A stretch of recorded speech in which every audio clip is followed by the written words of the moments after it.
I'm going to present a case. Sorry, this one is too hide.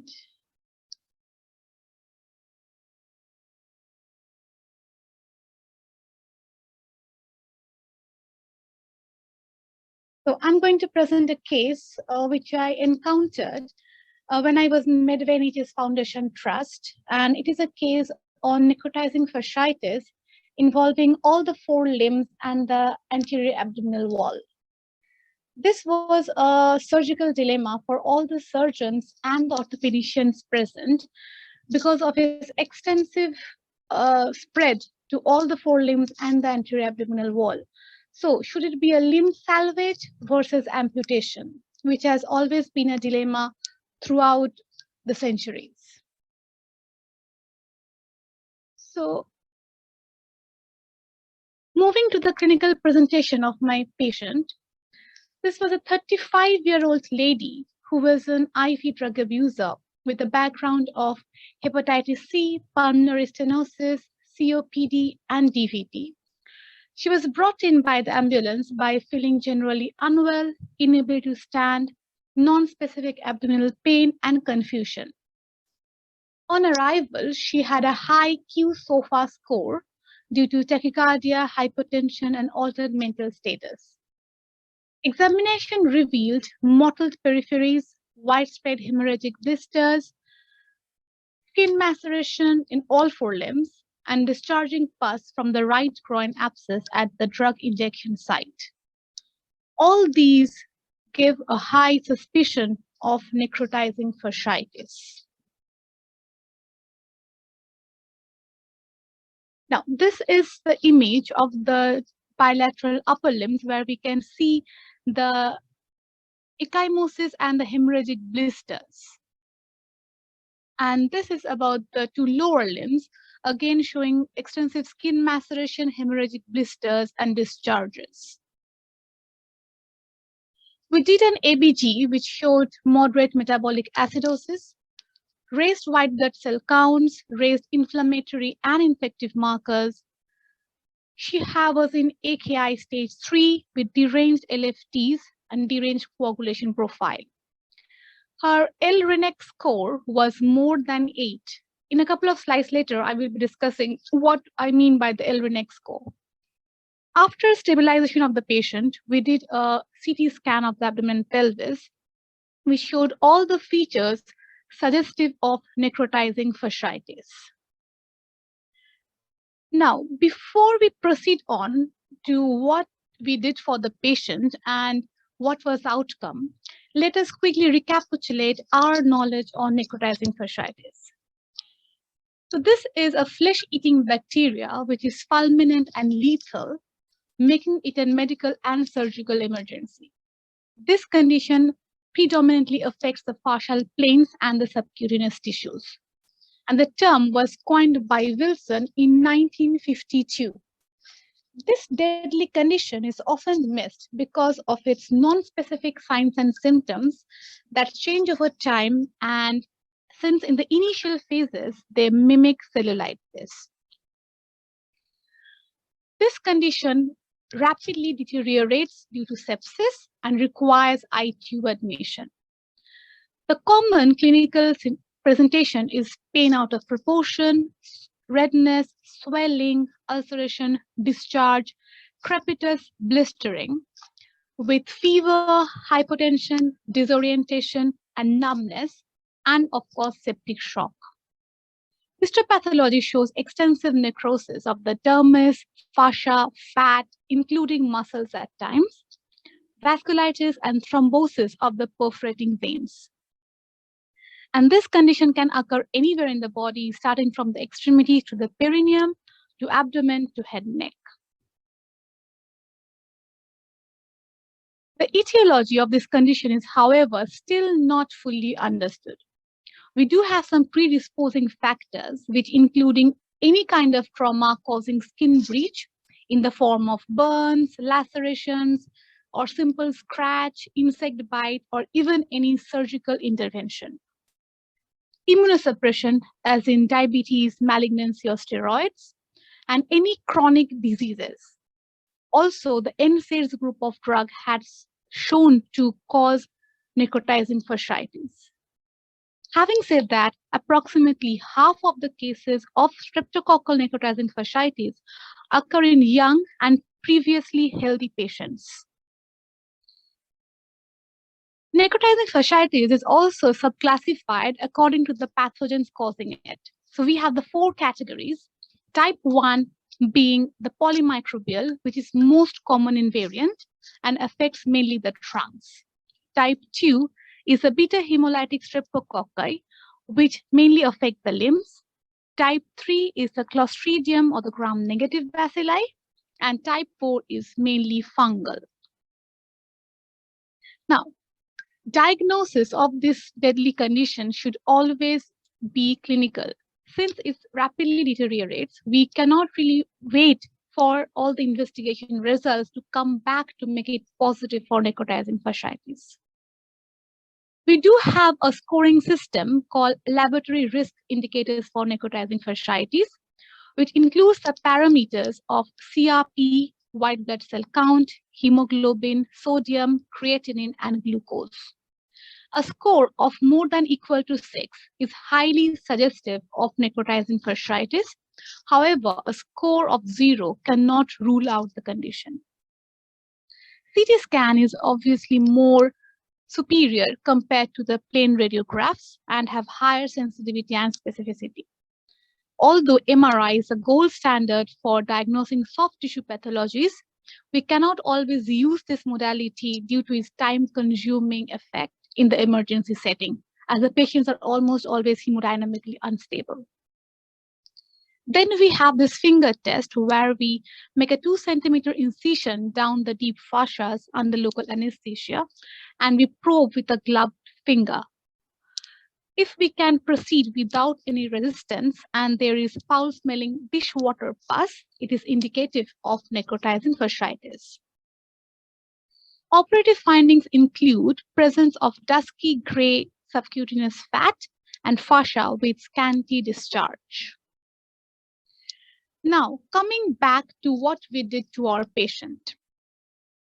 Immediately on receiving her, we started on with aggressive fluid resuscitation with crystalloids and broad-spectrum antibiotics, namely linezolid, clindamycin, and meropenem, after a quick discussion with the microbiologist, which was shifted after a couple of days later to benzyl penicillin, tazocin, vancomycin, clindamycin, and capsofungin.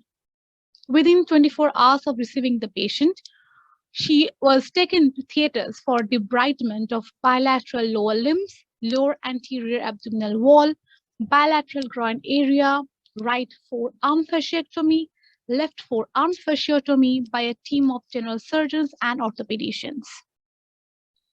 Immediately after the surgery, she was shifted onto ICU as she required vasopressor supports of maximum noradrenaline, vasopressin, and hydrocortisone. She also received human albumin transfusion and blood products in the first 24 hours. Due to refractory acidosis, she was also put onto prostacyclin hemofiltration. Apart from all these modalities, we added 3 new devices to treat the patient. First is intravenous immunoglobulin, which we started from the day 2, and we started applying honey to her wounds since day 10. Meanwhile, we kept her wound dressing with the negative pressure wound therapy, which is commonly known as VAC dressing. So let me now describe briefly about the 3 new modalities of treatment in necrotizing fasciitis, which we used for our own patient.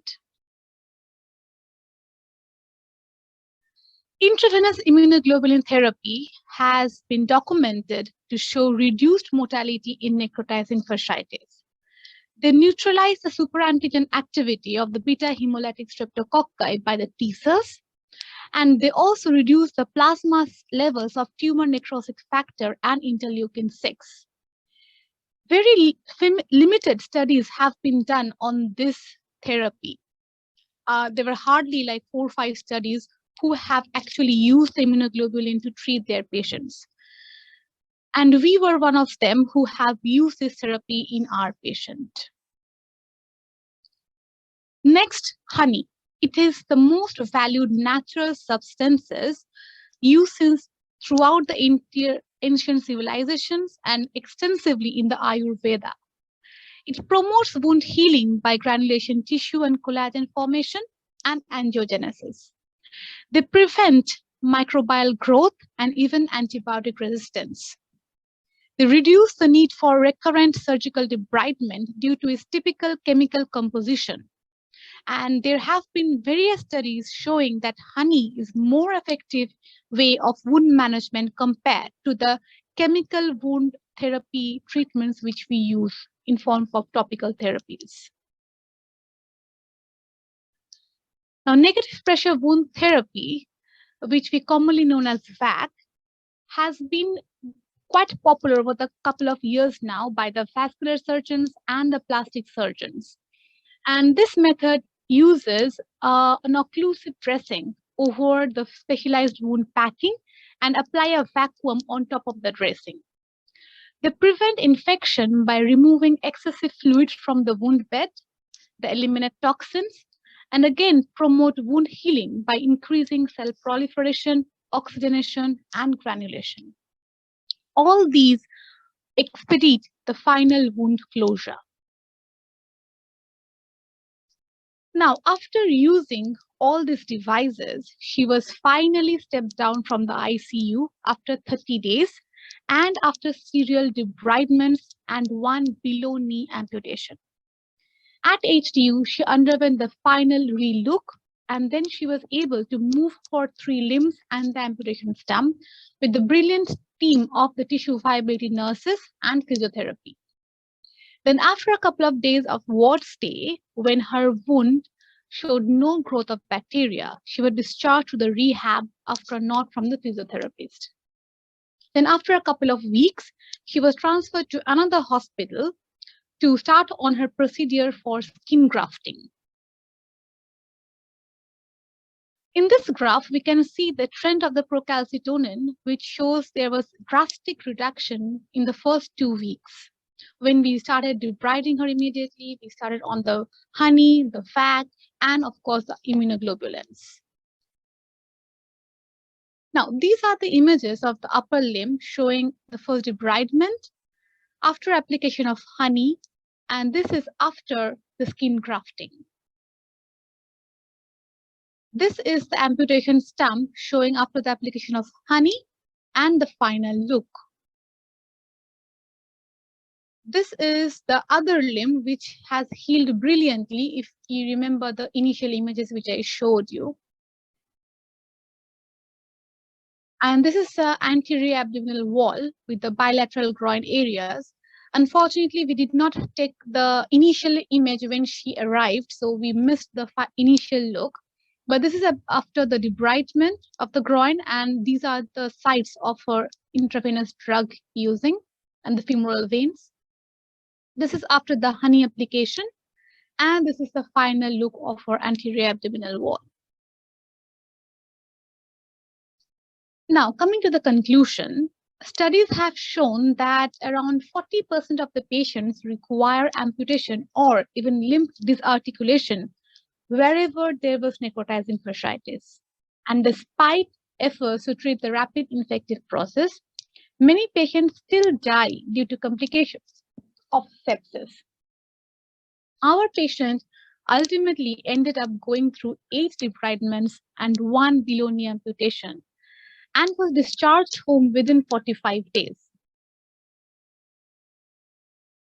Diabetes, smoking, shock, deranged LFTs, deranged kidney function, hyperkalemia, DIC, metabolic acidosis, raised white blood cells, all these are very poor indicators of mortality. And majority of these markers were significantly raised for our patient, yet we managed to salvage her life successfully. There was a moment when all the surgeons and the orthopedicians thought we might not save her because of the rapid spread of the disease and the extent of the involvement in the body. Yet she managed to recover brilliantly, and we managed to send her home within 45 days, which was beyond imagination. because all the factors were totally against her. So why do we think she managed to survive so good? Is it because of the newer modalities which we used in the form of early application of FAC, honey, and immunoglobulins? Of course, with immediate debridement and use of broad spectrum antibiotics. If that is so, should we all start to adapt these kind of treatments in our practice as well, so that we can improve the quality of life for the patient, to decrease the stay of the hospital so that the patients don't turn up into having a post-traumatic stress disorder, and even decrease the mortality for the patients? I think it might be a good food for thought for all the brilliant doctors and anesthetists present over here. I have like 4 slides of references based upon which I wrote my study. So I end my presentation here. Thank you, everyone. I have my email ID in case anyone wants to ask me or have a chat with me. Thank you so much, everyone, for listening.